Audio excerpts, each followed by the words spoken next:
آج کی مجلس میں مجھے عرض یہ کرنا ہے کہ جو آپ کے کلیگ حضرات ہیں، جو آپ کے لگوٹیے دوست ہیں، پرانے دوست ہیں، گاؤں کے دوست ہیں،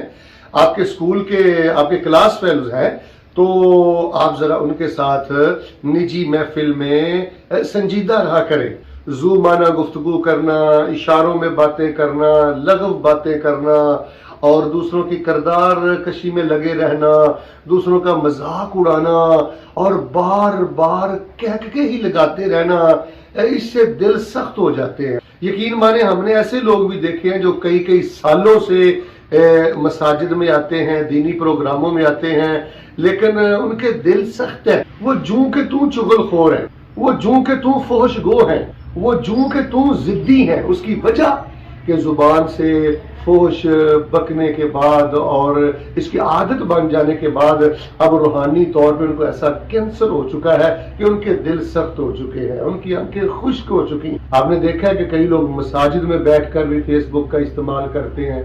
علماء کی طرف، خطباء کی طرف اشارے کرتے ہیں، ہنستے ہیں، طرز ہوتا ہے، لمز ہوتا ہے۔ تو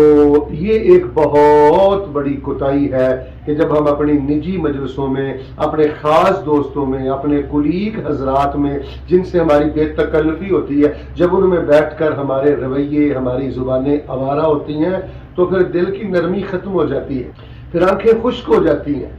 پھر انسان روحانی طور پہ بالکل بے قرار ہو جاتا ہے۔ تو اپنی نجی مجلس کو پاک رکھیں جی، اور اپنے بے تکلف دوستوں میں بھی ذکر موت کیا کریں اور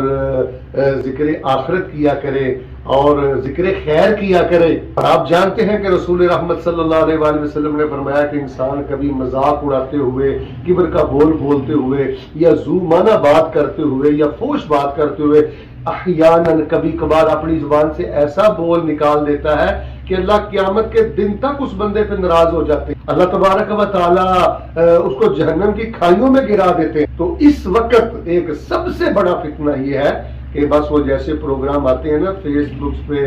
یا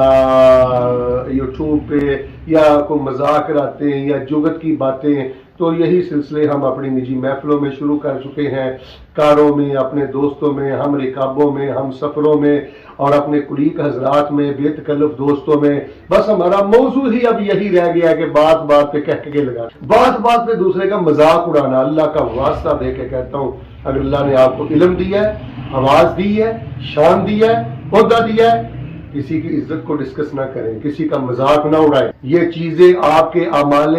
صالحہ کے لیے جان لیوا ثابت ہو سکتی ہیں۔ جو دوسروں کو حقارت کی نگاہ سے دیکھتے ہیں، مذاق کی نگاہ سے دیکھتے ہیں، اللہ تبارک و تعالی وہ زمزم سے بھی غسل کر لیں تو اللہ تبارک و تعالی ان کو پاک نہیں فرماتے۔ تو آج مجھے بس یہی عرض کرنا تھا، کیونکہ مجھے نہ چاہتے ہوئے چند دنوں قبل کچھ ایسی مجالس میں بیٹھنے کا موقع ملا، لیکن وہاں جو میں نے کیفیت دیکھی، رویے دیکھے کہ بات بات پہ کہکتے اور بات بات پہ ذو معنی گفتگو اور بات بات پہ ہنسی مزاح، تو یہ انداز اچھے نہیں ہیں، یہ ہمارے اسلاف کے نہیں ہیں، یہ نیک لوگوں کے نہیں ہیں۔ ابھی بھی جو ہمارے اساتذہ زندہ ہیں اور جن کی صحبت اور مجلسوں میں ہم بیٹھتے ہیں، یقین مانے اللہ تعالی یاد آتے ہیں، آنکھیں نم ہوتی ہیں، دل نرم ہوتے ہیں، دل پسیج جاتے ہیں، تو روح کو ایک قرار ملتا ہے۔ تو آپ اپنے گھر والوں کے لیے، اپنے دوستوں کے لیے، اپنے کلیگ حضرات کے لیے جو بے تکلف دوست لگوٹیے ہیں آپ کے، ان کے لیے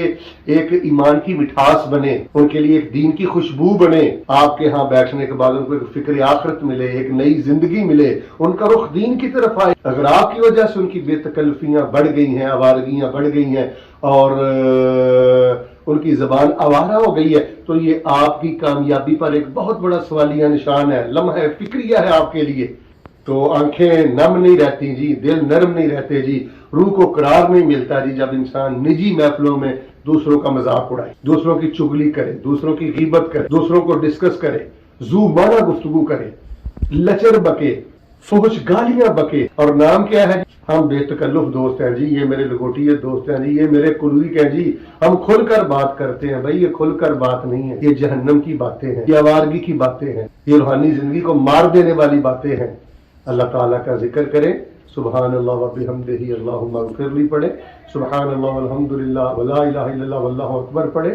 ذکر موت کریں، حضرت عمر بن عبدالعزیز اور دیگر جو سلف صالحین تھے وہ اپنے کلیگ حضرات میں، دوستوں میں، بے تکلف ساتھیوں میں بیٹھ کے ایسی باتیں کرتے تھے، ایسے محسوس ہوتا تھا گویا کہ ان کے سامنے کوئی میت پڑی ہے جس کو دیکھ کر یہ زار و قطار رو رہے ہیں۔ تو نجی محفل کی سنجیدگی یہ کامیابی کی کنجی ہے۔ پھر آپ مسجد میں بیٹھیں گے، دین کی بات سنیں گے تو کبھی بھی آپ موبائل یوز نہیں کریں گے، کبھی بھی آپ ان نواریوں کا شکار نہیں ہوں گے، آپ کی آنکھیں نم ہوں گی، آپ بدلیں گے، دل بدلے گا، نئی زندگی ملے گی۔ تو نجی محفل کی آوارگی، بے تکلفی، دوسروں کا مذاق اڑانا، اور پھر ہم منصب لوگوں کا مذاق اڑایا جاتا ہے، ہم مسلک لوگوں کا مذاق اڑایا جاتا ہے، اپنے ہی جماعتی احباب کی کردار کشی کی جاتی ہے، اور اس کو بہت بڑی رازداری اور سیکرٹ مجلس ہم سمجھتے ہیں، یہ بربادی ہے۔ ہو سکتا ہے آپ جس کے بارے میں بات کر رہے ہو آپ سے 1000 درجہ بہتر ہو، اس کی کوئی ایک ادا اللہ کو پسند ہو، اور آپ کی کسی ایک ایسی ادا سے اللہ کو نفرت ہو جس کی وجہ سے آپ اللہ کے مبغوض ہیں۔ تو اللہ تبارک و تعالیٰ ہمیں حسن اخلاق نصیب فرمائے،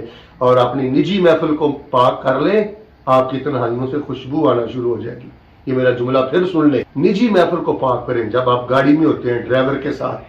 اپنے ہم رکاب اور ہم سفر ساتھیوں کے ساتھ، اپنے کلیگ حضرات کے ساتھ نجی محفل پاک کریں، خاص مجلس پاک کریں، آپ کی تنہائی سے انشاءاللہ چمک نکلے گی، خوشبو اٹھے گی، اور بڑی برکتیں اللہ تعالیٰ آپ کو نصیب فرمائے گا۔ اللہ تعالیٰ مجھے اور آپ کو اور ہم سب کو اس نصیحت پہ عمل کی توفیق عطا فرمائے، آمین ثم آمین۔